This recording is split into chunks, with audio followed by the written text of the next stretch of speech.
কিছু কিছু মুহূর্ত আছে না, যে চেনা জিনিসগুলোও না সেই সময়টা খুব অচেনা লাগে।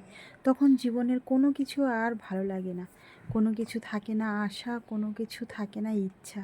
সব কিছু মনে হয় ফেলে দিয়ে চলে যাই অনেক বহুদূরে। তো নমস্কার বন্ধুরা, আমি বর্ণি। আমার নতুন একটি ব্লগ ভিডিওতে তোমাদের সকলকে স্বাগত। তো কেমন আছো তোমরা সবাই? আশা রাখছি সকলে ভালো আছো ও সুস্থ আছো। আমার শরীরটা না একদমও ভালো নেই। তবুও সেই খারাপ শরীর নিয়েই উঠে সমস্ত কাজ শুরু করে দিয়েছি। এখন বাজে সকাল 6:30। তো দেখো, উঠেই মাত্র আমি রান্নার আগে জোগাড় করতে শুরু করে দিয়েছি। তো আমার সকাল মানে রান্না দিয়েই শুরু হয় বলতে পারো। তো সকালবেলা উঠে আমি রান্না করে নিচ্ছি। তো আজকে রান্না করছি ঝিঙে আলু মাছ আর একটু আলু ভাজা করব। তো সকাল সকাল রান্নাটা সেরে নিচ্ছি, নিলে না দুপুরের দিকে আর মানে এত গরম পড়ছে, তখন আর কষ্ট করে রান্না করতে হয় না। তো এই যে দেখো, শরীরটা ভীষণ খারাপ। তো জানোই আমি দুদিন ভিডিও আপলোড করতে পারিনি। তো এত শরীরটা খারাপ ছিল, কি বলবো। কালকে না ডক্টরের কাছে গেছিলাম, তো অনেক কিছুই বলল। তো মানে ইউএসজি করতে হবে, আর মানে ব্লাড টেস্ট দিয়েছে অনেক রকম। আমার তো একটু সুগার আছে, আবার না একটু থ্যালাসেমিয়া দেখা দিয়েছিল, আগে একবার ব্লাড টেস্ট করেছিলাম।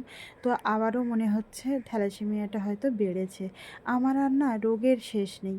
তো একটার জন্য ডাক্তার দেখাচ্ছি, আর একটা আবার শুরু হচ্ছে। তো যাই হোক, এই যে দেখো, আদিদের তো গরমের ছুটি শেষ হলো, স্কুল আবার খুলে গেছে।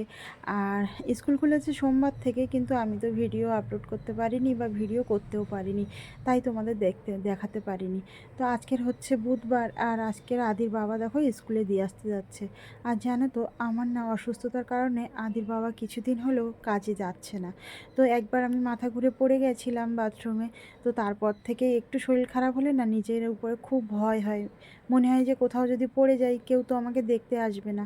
আর কলকাতায় একটা জিনিস কি বলো তো, তুমি তোমার ঘরে যদি মরেও পড়ে থাকো, পাশের জন কিন্তু তোমার সংবাদ রাখবে না।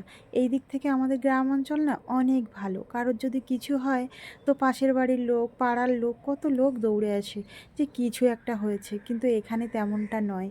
আর আপন বলে তো এখানে কেউই নেই, সবাই তো পর।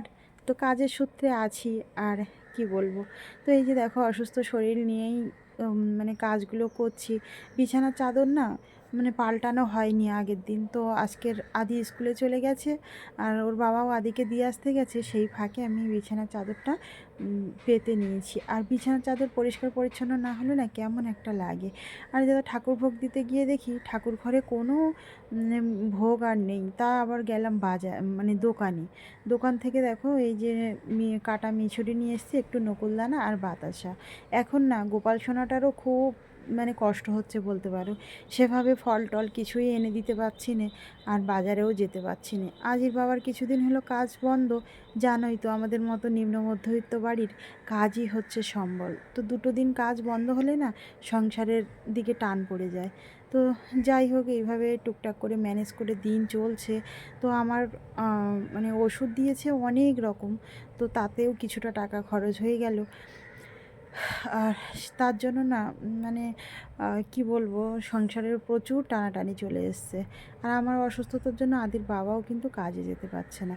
তো যাই হোক, তারপরে দোকান থেকে তো ভোগ নিয়ে আসলাম, নিয়ে এসে আমার গোপাল সোনাকে স্নান করে মানে দুপুরের পুজোটা দিয়ে দিয়েছিলাম। আর এই যে দেখো কেমন মেঘ করেছে।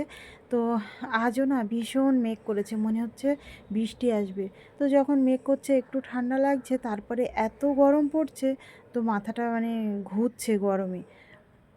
তো মেঘ দেখে মনে হচ্ছে এই মাত্র বৃষ্টি আসবে। আর আমার ঘর থেকে না এইটুকুই আকাশ দেখা যায় বলতে পারো। তো সেইটুকুই তোমাদের সঙ্গে শেয়ার করি। হয়তো দেখে বুঝতে মানে মনে করবে যে একই ভিডিও বারবার শেয়ার করি, কিন্তু না গো, আমার ঘরের থেকে এইটুকুই দেখা যায়। আর ছাদে উঠলে দেখা যায়, কিন্তু ছাদে আর যাচ্ছি না। আর তারপরে দেখো, আমি না একটু গাছে জল দেবো বলে গেছিলাম। বৃষ্টির ভরসা করে বসে থাকবো কি, যদি বৃষ্টি না হয়। তো গিয়ে দেখি আমার এই সুন্দর ফুলগুলো ফুটেছে। তো পরিশ্রম আর যত্ন দিয়ে কোনো কিছু করলে না, সেই জিনিসটা তোমাকে কিন্তু তোমার পরিশ্রমের উপহার ঠিক ফেরত দেবে। তো এই গাছগুলোকে আমি খুব কষ্ট করে লাগিয়েছিলাম, খুব সুন্দর ফুল হয়েছে দেখে আমার মনটা না খুশিতে ভরে গেল।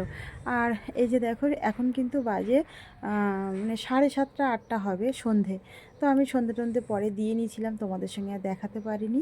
তারপরে শরীরটা এত খারাপ লাগছিল, রান্নাবান্না করিনি।